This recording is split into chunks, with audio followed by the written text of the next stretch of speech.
কি আমার কোনোদিন পার্ক চেনে নাই। এখন আমি পার্কে আইছি, কিন্তু পার্কে কেনা কেনা যাহারি বন্ধু করি এমন কথা কম পার্কে যাই দিয়ে আইছি। যাই কি লেখা রয়েছে, বাংলাদেশ দেশ না বাংলাদেশ কিছু বুঝতেছি না। আর এটা কি লিখছি, কুচবাজার। আমি তো শুনছি কক্সবাজার। খুলে গিয়ে রয়েছে বাজার এটা কি কক্সবাজার কয়?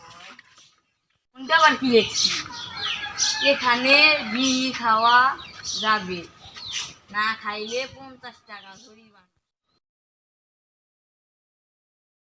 যাক, দেখি না দেখি বিড়ি রয়েছে। যাক, এই সাথে একটু বিড়ি খাই। ফকির নি কক্সবাজারে একটু বিড়ি রাখে না তো।